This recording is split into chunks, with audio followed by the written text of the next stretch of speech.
Narcissistic abuse. How predictable, readable, and understandable is it? Is the survivor's position unique? Are survivors going mad, overreacting, and too sensitive? And what does my work say about the relationship? Well, in plain language, it's this. I show survivors what happened to them was structural, not random or personal flaw. I turn "I'm crazy, too sensitive and overreacting" into "No, I walk straight through a very specific machine and it did exactly what it was built to do." Let's walk through what MPIT actually says about what the relationship is, how predictable and readable it really is, where the survivor stands in that system, whether they're mad, overreacting, or too sensitive, and what MPIT uniquely adds that nobody else has properly pulled together. The starting point is simple and brutal. You were not in a shared reality, you were in a shared fantasy. In that fantasy, the narcissist is not relating to you as a whole person, they are relating to an internal world made up of a false self, an idealized snapshot of you, Sam Vaknin calls coercive snapshotting, and a fictional mother who never existed but is being chased endlessly. Sam Vaknin calls this the dual mothership. You are pulled into that internal world because you are spotted as someone who can meet their internal fantasy script, money, looks, opportunities, something that makes them look and feel cohesive. You co idealize. You idealize them, they idealize you, and together you generate a new self inflated concept that feels like, finally, this is me. You sacrifice your true self and grow a pseudo false self just to tolerate the intensity, the speed, the tests, and the uncanny sense that something is off, but too intoxicating to leave. The relationship, in my theory's terms, is an absence masquerading as a presence, a regulation system disguised as intimacy, a repetition of early maternal failure wrapped in the costume of soulmate love. You were not mad to feel it as all consuming. It was all consuming. It was built that way. How predictable and readable is it really? Once you see it through MPIT, the whole relationship is completely predictable, not in its small details, but in its structure. I've mapped it step by step, spotting, cold empathy scans for the right person, looks, your money, the opportunities you may offer, but they're also looking for whether you are romantic, hungry for meaning, unconsciously replaying their own childhood. You feel seen. Audition and idealization, rapid intimacy, mirroring, were the same, deep talks, sexual or emotional intensity. You and they co idealize each other. Your nervous system goes, finally. At the same time, your body feels the uncanny valley. They are there but not there. That's the first whisper of absence. Co idealization and the false self. You start thinking, I can handle this person. I can love this person like nobody else has. I was made for them.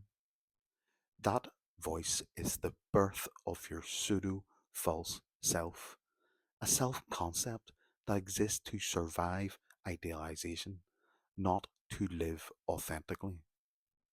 Hypocathexis, the pull and push cycles. Warmth turns cold, interest turns distant, attention turns intermittent. They begin to oscillate between all good and all bad inside. You respond inversely. The more they pull away, the more you pull in. That is reflexive mirrored psychic inversion, RMPI, starting to form in you. Devaluation and narrative revision. They begin mentally rewriting you as bad, too much, not enough. That internal bad object, their split off, hateful mother, fuses with your image. They use confabulation and gaslighting by equivacy to make the story fit, twisting your words, stripping context, turning shared moments into evidence that you were never who you seemed. Decathexis and discard. Internally, they've already withdrawn. Externally, you feel the snub, the affair, the distance, the cruelty, the abandonment. The fantasy structure has shifted its energy elsewhere. You are now a spent internal object. Collapse and CIPR in the survivor. This is where my work goes further than anyone else. It names the survivor's state not as heartbreak or codependency, but as collapse induced psychotic regression, CIPR, a trauma induced reversible psychotic process. It feels like reality has evaporated, time has broken, you have no center, your own mind is against you. ASR cascade and RMPI. Underneath this, your anticipatory stress reflex complex is in chaos. ASR1, the annihilatory survival reflex, raw, wordless terror. I am going to die. Everything is about to go. ASR2, the organizing gate of reality. The balanced anticipatory system that once sorted reality and meaning is offline. ASR3, the anticipatory shadow reflex, the inverted trauma adapted reflex, now running the show, pulling you back towards the very absence that destroyed you. That inversion, your whole mind turning inside out around the narcissist's gaze and absence, is reflexive mirrored psychic inversion in full collapse. IMRA and the deadness inside. And then there is inverse mirrored reflexive apathy. You feel their absence inside you, a chilling, hollow lack of empathy, warmth, or care that is not your nature. It is their inner deadness mirrored into your nervous system. I call this the felt absence of their complete lack of empathy. Whenever we put all that together, it shows that the relationship is not random at all. It is a patterned sequence from fantasy to merger to inversion to collapse. Once you know the pattern, you can read it. Is the survivor's position unique? Yes and no. No, because survivors across the world describe almost identical arcs: idealization, confusion, terror, collapse, years of disassociation, and obsessive meaning making. MPID shows that this is a structural response, not a personal weakness. And yes, because it was your capacity that made you vulnerable. You had enough integration to love deeply and to hold contradiction. You had enough early gaps and unmet need for the fantasy to feel like rescue. You had enough reflexive empathy to internalize and carry both your own wound and theirs. You were not picked because you were stupid or defective. You were picked because you could sustain the shared fantasy longer than most. And because your nervous system was already shaped around internalization as a survival strategy, the survivor's position is not, I must be like the narcissist. It is, my system is built to carry what theirs expels. This is why your collapse is so extreme. You feel both collapses, your own and the echo of the narcissist's internal collapse that they could never consciously experience. Are you going mad, overreacting, or too sensitive? In input, the answer is clear. You are most definitely not going mad. You are in CIPR, collapse induced psychotic regression. You are not overreacting. You are reacting to the loss of the internal good object and your entire organizing self concept. You're not too sensitive. Your sensitivity was the very thing that allowed you to survive your original childhood and kept you human throughout the shared fantasy. What looks like madness from the outside is, in input language, the fracture of the organizing gate, ASR2, a cascade between ASR3 and ASR1, and the splintering of the self into distinct parts, the Redeemer, longing endlessly for reunion, believing if I just do X, they will finally see me. The mute child, pre verbal terror, no words, only body and panic. The introject enforcer, the internalized narcissistic maternal split, both seducing and punishing you. The false protector, your pseudo false self, minimizing your pain, gaslighting you, siding with the narcissist. The true self, quiet, buried, waiting, insisting gently that none of this was ever your fault. The internal chorus is not overreacting, it is your entire internal system trying to reorganize under annihilatory pressure. The reason it feels endless is that ASR1 and ASR3 do not obey logic or time. They are not thinking reflexes, they are survival reflexes. The collapse of your self concept, I was special, chosen, seen, is not the same as the collapse of your true self. But until you have a map, it feels identical. MPIT's contribution is to separate those two, the self concept that was constructed through the shared fantasy and the underlying self that was there before and will still be there after once the debris clears. What MPIT offers that the wider space has not.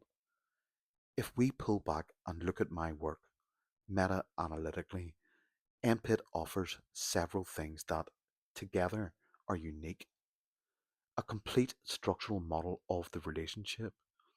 I don't just name red flags, I map the entire arc, spotting to auditioning to co idealization, to push pull, evaluation, and on to decathexis, leading to discard, which leads to collapse and then into reintegration. A precise collapse model. I'm not calling it heartbreak, CPTSD only, or just trauma bonding. I name collapse induced psychotic regression, the nature of the collapse, reflexive mirrored psychic inversion, how the psyche inverts around the narcissistic gaze, inverse mirrored reflexive apathy, how their absence becomes felt inside you, the ASR complex as the organizing gate.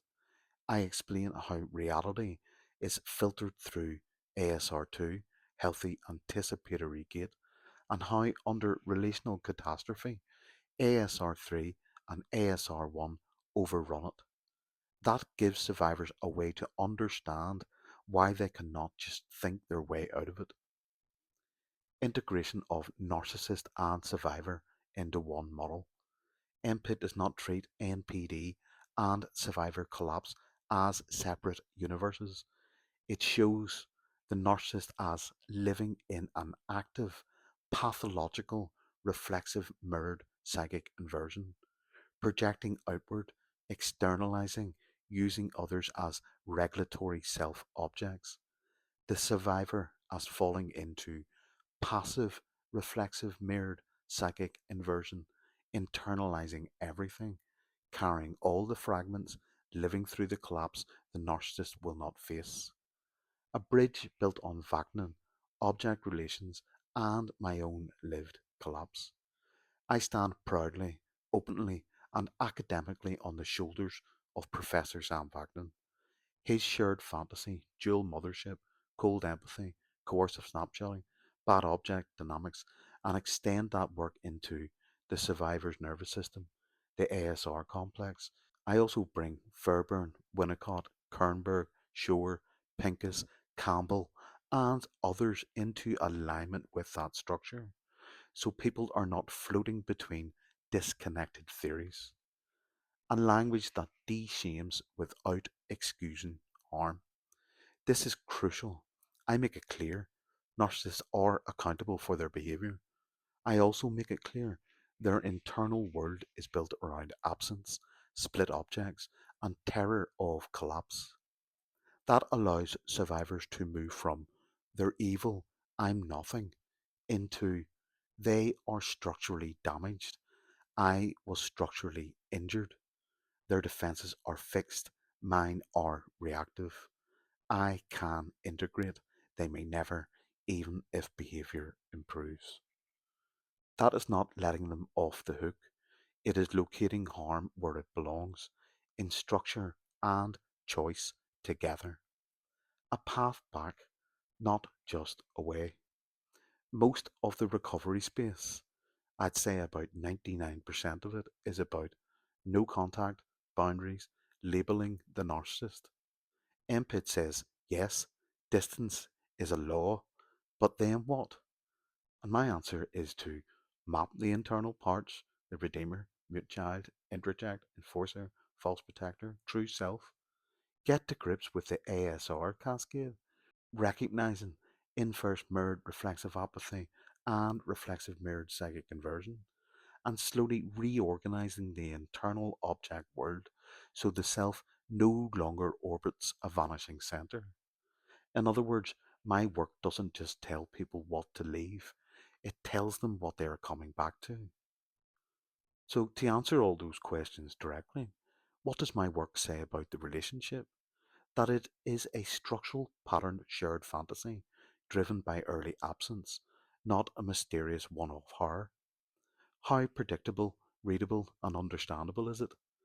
Once mapped through MPIT, it is highly readable, phase by phase, reflex by reflex, self state by self state. Is the survivor's position unique? It is structurally predictable, but individually profound. You are not uniquely cursed. You are structurally exposed and structurally capable of integration. Are survivors going mad, overreactive, or just too sensitive? No, they are in collapse induced psychotic regression. Their ASR system has been inverted. Their collapse is the very thing the narcissist has been running from since infancy. They are feeling, in full consciousness, what the narcissist has built a lifetime of defenses to avoid. What MPIT offers is not comfort, it is coherence. And for a collapsing mind, coherence is the beginning of coming home. Peace out. Loads of love.